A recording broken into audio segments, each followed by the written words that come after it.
Hi guys, so my name is Jessie Shepherd and I'm a therapist here at Blue Clover Therapy, and I was asked to kind of show you guys what is in my play therapy room. With a play therapy room, I just want to preface that everybody has stuff that's a little different. Everybody has kind of their go-to things. That doesn't mean it's wrong or bad or anything. It's just, what we like to use. So here's a few things that I really like. I have a ton of things, so I'll try to narrow it down, but so, first things first, Play-Doh. Play-Doh is awesome. You can do all kinds of sculpting kind of things. Now, I use the little party bag, the little guys, they're like the party favors. And the reason behind that is I used to get the big ones, and then they wouldn't be sealed right, and then they would be useless. With these, you have a lot, like I think 50 came in these. And they had a lot of different colors, and then everybody gets to pick out, their color and, use it and even take it home after. We have just regular old playing cards. You can play any game, obviously. It's good for rapport building. Teenagers like playing card games and things. It's also nice because you can see if they're cheating, they're lying, if they explain the rules correctly, how well they are at communicating rules.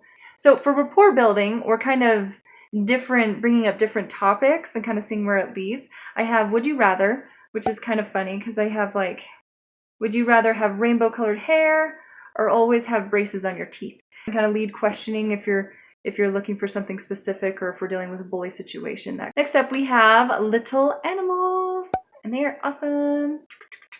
These ones I got at Target. I don't think they were very expensive. They're pretty detailed and they're a pretty good size and all that good stuff. I use these for coping skill reminders. You can also put it at the front of their homework to remind them to use coping skills if they get overwhelmed or any of that kind of thing. Also with bowling, you can give them one of these for to put in their pocket, and it's a reminder that if they are getting picked on or bullied, they can go find an adult, go find someone to help them. Next, I have lots of masks. These ones I got at a party store. They're like $1.20 or something. But what I use them for is talking about the masks that we wear. And so the front is all the things that we want people to know about us. The back is all the things that we hope people never figure out about us, or what we get bullied for. And I really like to use this as an assessment tool to kind of get to know the person. And I use this with kids and adults, kind of see where they're at. What are the things they want to hide? What are the things that they really ruminate on? This is where you're going to get these things. And then you can, kind of jump from that and figure out, how to get coping skills for those specific things. And it's pretty nice that way. So next up, I have books. And I have a bunch of books, but I'm just going to kind of show you a few of them that I really like. So I have Everybody Needs a Rock. This is actually a pretty cute one, so you should look it up. And it actually coincides with, I have a whole bunch of rocks. Here, I'll show you. So they can pick out their specific rock. I use it for coping skills. I use them for kind of, explaining how we're all, imperfect, but we're all still beautiful and all that kind of stuff. So this is a good book for that.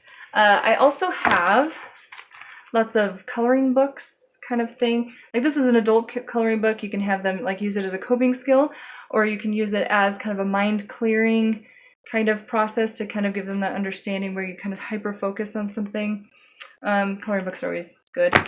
And then I'm actually the author of a book series called What Mental Disorder book series. And so there's ones like borderline personality disorder. I have one on PTSD. I also have one on ADHD. And then Martha Fallis co-wrote this one with me for bipolar disorder, and it's pretty neat. The premise of these books, so borderline personality disorder, if you Google this, it's pretty rough. And I was really tired. I was running a DBT group, and I was really tired of hearing all the terrible things that people would look up about their disorder that they were just diagnosed with and kind of get all doom and gloom, right? So this book talks about those things that they're going to have to cope with and the diagnostic criteria specific to borderline personality disorder. But then it also looks at the positives, the things that make them unique and special, like how they are very creative. They're great artists, writers, actresses, actors. because they know the human emotion. They know all of the diversity of it. And so they can really channel those things. And so once they learn how to cope and deal, really, I mean, it's pretty amazing.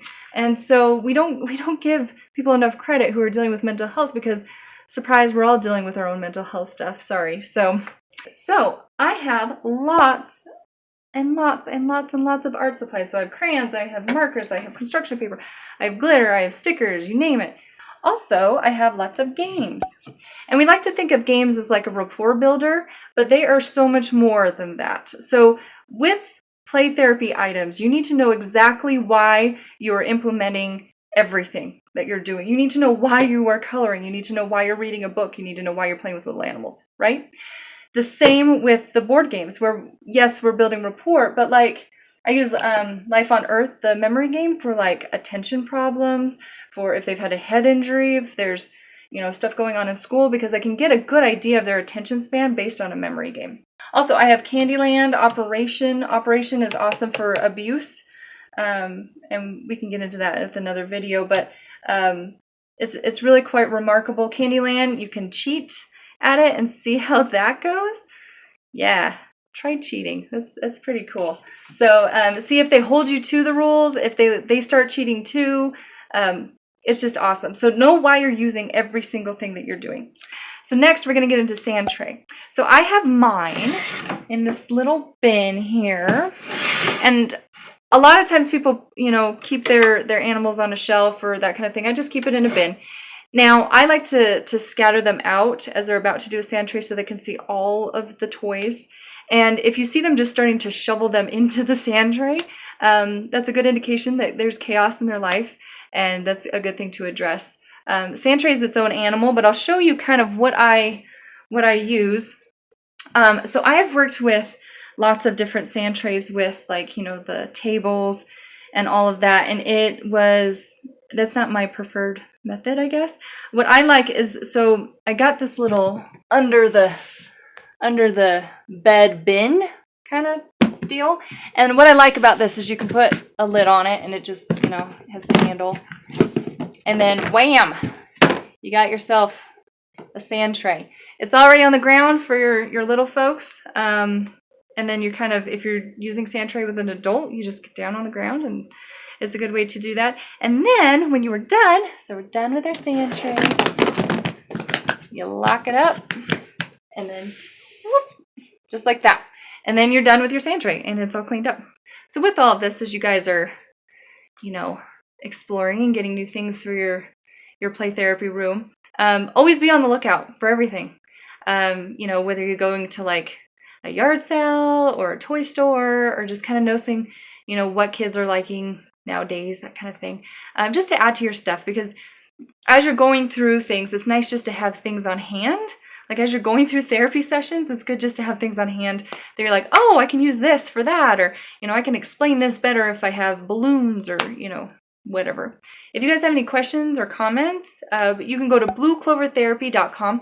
All of my contact information is right there. Happy to answer any questions that you have at all, comments. I love talking to people. So, but if you need anything at all, please contact me, and thanks for tuning in. I have so many. The things you want to note with, okay, I'm going to start that over. I don't know.